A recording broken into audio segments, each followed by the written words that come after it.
verse 4, it says, because of the multitude of the whoredoms of the well-favored harlot, the mistress of witchcrafts, that selleth The nations well-favored, through which that's dealing with America. The well-favored harlot, the mistress of witchcrafts. That's America. The well-favored harlot. Go ahead. that selleth nations through her whoredoms and families through her witchcrafts. And She sells nations. Go ahead. Yep. Yeah, because all these nations, they're all under America's spell, but now they clearly see that it hasn't been working for them. That's why, like you mentioned in the beginning, all these nations are beginning to turn against America. Soon it's not going to have any allies left, and that shows you that's why the prophecy is going to be fulfilled. That all these nations is going to turn their arrows right here on America, just like that. That's right. Matter of fact, I'm gonna read this. I'm gonna read this again. Job 20 and 27. The heavens shall reveal his iniquity, and the earth shall rise up against him. Bam. And that's what's going on. The earth is rising up against these devils. So that was it on that, right? Yeah, that's it on that. Okay. So I'm gonna go back to this article, right? Now it says, now check this out. Now this is where we're really gonna get into it. It says this is dealing with the Queen of Heaven. This is dealing with Ishtar, Astarte, Ilnana. It says, along with her political influence, Ishtar's role as a liminal deity gave her unique authority over the cultural roles and boundaries of Mesopotamian society as well. Corresponding to Ishtar's own ability to transcend categories, the goddess of love enabled her followers to defy or even redefine social boundaries, right? Redefine social boundaries. Check this out. Particularly those related to gender roles. So this is all in the worship of what? The Queen of Heaven. So now what's going on with the gender roles? You got men saying that I identify as a woman, and a woman saying she identifies as a man. And then with the children, they're saying, oh, don't say what the child's gender is. Let them figure it out for themselves, which is bullshit. Because a boy is a boy. It's born and it got balls and a rod, it's a boy. And if it's born with a slit between the legs, it's a girl. That's the identification when they come out the womb right there. So it says that the goddess of love enabled her followers to defy or even redefine social boundaries, particularly those related to gender roles. Men who became priests of Ishtar would sometimes assume a non-binary gender role, dress in women's clothing, and were allowed to engage in homosexuality. That's why this LGBT agenda is all over, everywhere you go, it's all over TV. That's why they're going after the children in the schools. It's all on TV. That's why we see it every day, brother. Because this is all what? What they really worship behind the scenes is the Queen of Heaven. Going back to Semiramis, Asar, Isis, Ishtar, Astarte, Eostre. It's all the same. It's all the same shit. It's all the same goddess. It's all the same goddess. Different kingdoms called her a different name. So the thing is here, so the LGBT, the trans gentleman agenda, LGBTQ agenda is all the agenda of what? The Queen of Heaven. Which that's against the the word of Yahweh Bashem Yahushua, because if you could get that, what's that? The Deuteronomy, is it 22 and 5? Right? Right. It says here, I'm going to read it again. Men who became priests of Ishtar. So all these devils, right? This so-called white man, all these devils that's involved in these secret societies and in these higher status, these what you call high value men in that 1% category, these motherfuckers are all basically, they're all priests of Ishtar. Because they what? They dress in women's clothing, they dress in drag, and they're allowed to engage in homosexuality. That's a high society. That's a high society thing. Like that movie, Eyes Wide Shut with Tom Cruise. When he went to that party out there in the Hamptons, what were them people doing in that mansion? They were freaking off, having a freak fest in that mansion, and the people all had masks on, and they had to say so that way they knew that you was one of the people that was supposed to be there, that was in the know. And every room he walked into, there were people having sex, men having sex with each other, women having sex with women, men having sex with women, and there was other things going on that the movie didn't show, but you can fill in the blanks with that. They was doing bestiality in there too, but of course the movie didn't show that. But you figure that. Go ahead, brother. This is Deuteronomy 22, verse 5. It says, "The woman shall not wear that which pertaineth unto a man." Right. The woman shall not wear that which pertaineth unto a man.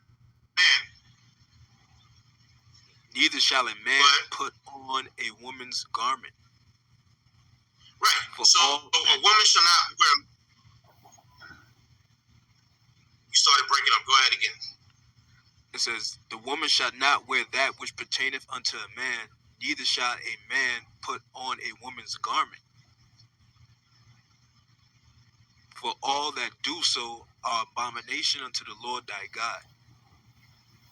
For all that do so are an abomination unto the Lord thy God.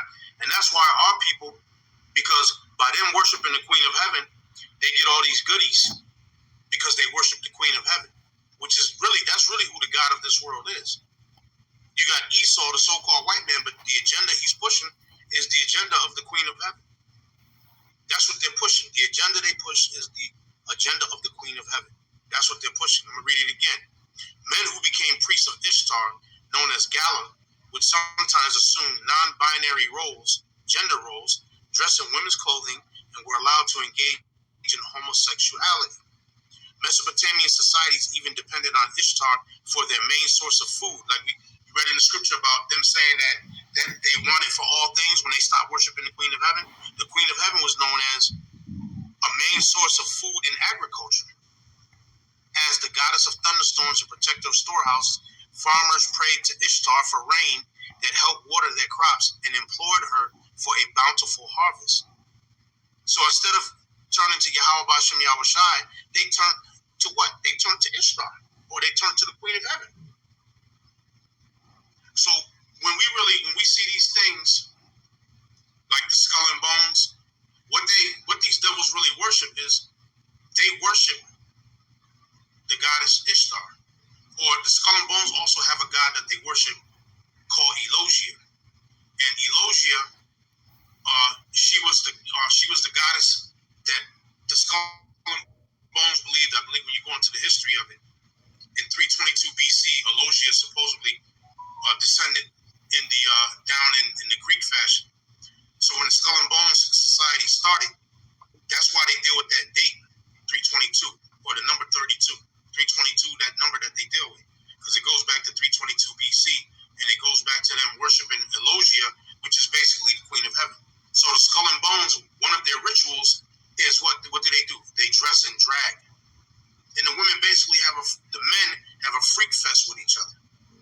Then you had years ago, Alex Jones covered back in 99, going into 2000, the Bohemian Groves, secrets behind the Bohemian Grove, and showed what these devils do. They bust in the last 2 weeks, I think, of July of every year. They meet in Redwood Forest, and they bring in busloads of homosexuals, and they run through the woods for 2 weeks, basically dressed in all black. It looks like Ku Klux Klan regalia, but instead of white, it's black robes with black hoodies, and they're naked under there, running through the woods, having a freak fest. And these are the top 1% in this society and in this world that go to the Bohemian Grove for this. That's what they do. So that's really what they worship behind the scenes. That's really what these devils worship. You got anything to say, brother? I got a precept. Go right ahead. This is Ezekiel 8, verse 14. It says, "Then he brought me to the door of the gate of the Lord's house, which was toward the north, and behold, there sat women weeping for Tammuz." Women were weeping for Tammuz. Tammuz is the son that, basically the ancestral relationship between Semiramis and her son, Nimrod, had, and she gave birth to Tammuz. That's why this past Sunday, which was so-called Easter, in these bakeries, they were selling what's called hot cross buns. Those hot cross buns are the women bake cakes unto the Queen of Heaven. That's what it's talking about. Those hot cross buns is dealing with Tammuz. The cross is really the T for Tammuz. Most people think it's dealing with the cross that the Lord was killed on the cross in Golgotha. No, it's not the cross. It's really the T for Tammuz. The symbol for Chevy, that's really the T for Tammuz.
T for Tammuz. The symbol for Chevy, that's really the T for Tammuz. When you see the symbol for Chevy, the Chevy symbol on the car is really a T for Tammuz. That's really what that is. Go ahead. That was it on that. Right. So you see that the women were what? They were weeping for Tammuz. And when you read about Ishtar, one of the people that she had a relationship with, they mention a character named Dumzu or Dumzi. Dumzi is actually another name for Tammuz. That's Dumzi or Dumzu is another name for Tammuz, by the way. So I'm going to read this again. Men who became priests of Ishtar, known as Gala, would sometimes assume non-binary gender roles, dress in women's clothing, and were allowed to engage in homosexuality. That's why